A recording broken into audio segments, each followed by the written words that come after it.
Have you ever had that feeling where you're just reacting? Like life is happening to you and you're just a passenger along for the ride, pulled by currents you can't really control? If that sounds familiar, you're not alone. And if these are the kinds of ideas you want to explore more, make sure you subscribe and turn on notifications, because that's what we do here. We're going to talk about how to move from just drifting to actually steering. And that, right there, really gets to the heart of it, doesn't it? It's about a choice. The choice between being passive and taking back control of your own direction. And this is really what it boils down to. On one side, you have drifting. That's a life of just reacting to things, getting tossed around by emotional chaos, constantly swayed by what everyone else thinks. But then there's steering. And that's totally different. It's about taking deliberate action, finding your own purpose, and leading yourself. So how do we actually learn to steer? Well, the ideas we're going to look at are built on a pretty simple framework of three main pillars. First, building up your internal world. Second, managing your external relationships. And third, forging a strong mind. So let's start with that first pillar, build your castle. And this is all about getting your own house in order first, before you even think about inviting someone else to the party. And this is so critical, because if you start dating from what you might call survival mode, when you're just trying to get by, you're not really looking for a partner. You're looking for a crutch. The whole idea here is to build your own castle first. Your own stability, your own well-being, your own sense of direction, and only then do you invite someone in to share it with you. Okay, this one is huge. There's a world of difference between trying to please people and having self-control. People-pleasing, when you get right down to it, is kind of like a form of manipulation to get validation. But self-control? That's where true power is. When you do the hard things you told yourself you were going to do, day in and day out, you build real self-respect. You stop needing everyone else's applause because you've finally earned your own. It's so tempting to look for the easy way out. But the thinking here is that comfort, it's like a slow poison. Real growth, real strength, it isn't found on the easy road. It's forged in the struggle. It's about choosing the heavy way because that's where you actually build the muscle. So, to wrap up this first pillar, it's all about becoming self-reliant. Fix yourself first, build that deep respect for yourself through discipline, and learn to find your strength in the daily fight. That's your foundation. Okay, so your castle is built on solid ground. Now we move to pillar 2, which is all about guarding your gate.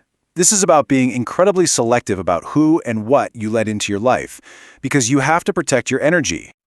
I love this metaphor. A partner is either fuel for your fire or they're a fire extinguisher. Think about that.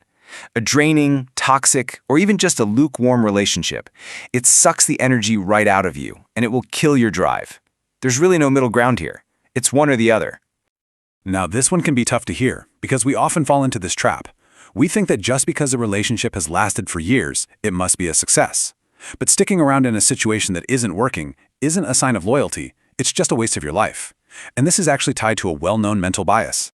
It's called the sunk cost fallacy, and it's that little voice in your head that whispers, well, I've already put in 5 years. I can't just leave now. But here's the thing. Those 5 years are gone, no matter what you do. The real way to measure a relationship isn't by looking at a calendar. It's about whether there's mutual growth and a sense of peace. This is a massive red flag. Someone who can never, ever say, I was wrong, they're trapped. They're trapped by a fragile ego. And to protect that fragile image of themselves, they'll twist reality. They'll even make you feel like you're the crazy one. You can't fix that. The only move you have is to walk away. So guarding your gate is simple, but it's not easy.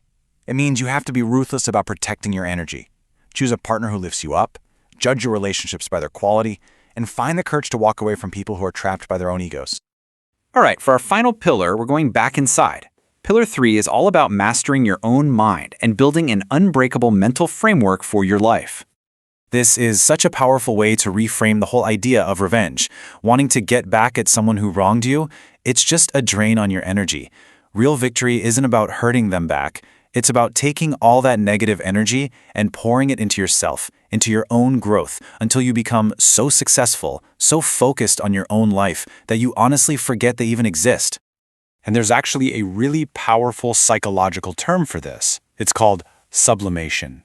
And it's basically alchemy. It's the art of turning pain into power, turning insults into fuel, and turning setbacks into your greatest successes. It's a fundamental tool for mastering your mind. Think of your mind like a garden. You only have so much space, so much soil, so much energy.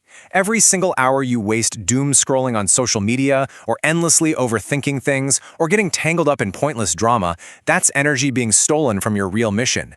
You have to be willing to prune the weeds so the things that really matter have room to grow. How many times have we told ourselves, I'll be happy when? When I get that job, when I buy that house, when I meet that person. But this idea turns that on its head.